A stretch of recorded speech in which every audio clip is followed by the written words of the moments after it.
Good afternoon and welcome to NASDAQ Trade Talks. I'm your host, Jill Malandrino, Global Markets Reporter at NASDAQ. We have Consensus 2018 in at New York City. It's one of blockchain's largest conferences. Helping me kick off the coverage is Josh Stein. He's the CEO of Harbor. Thank you very much for joining us at MarketSite. So ICOs, they were the big story in 2017 and of course leading up through 2018.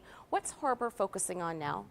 Harbor's focused on tokenizing traditional private securities. People commonly call them security tokens.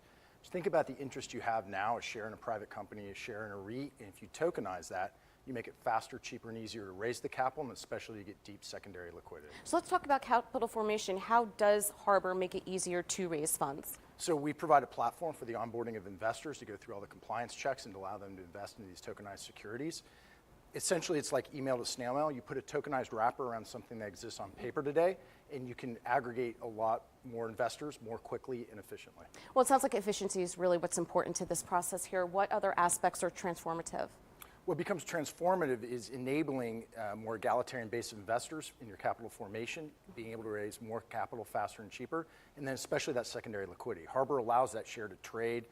Essentially, we're taking the liquidity of the public markets and we're bringing it to private placement. Right, and that's what I wanted to ask you. How does moving private securities to blockchain help with liquidity? It helps because buyer and seller can find each other on these exchanges springing up around the world. It helps because you don't have to repaper every transaction the way you do with private securities today. And most importantly, it helps because you have near instantaneous settlement with no counterparty risk. So essentially, folks can trade 24/7, 365 around the globe. Their trades settle right away. All right, well, thank you very much for kicking off Consensus coverage with me. And thank you for joining me throughout the day. I'm Jill Malandrino, Global Markets Reporter at NASDAQ.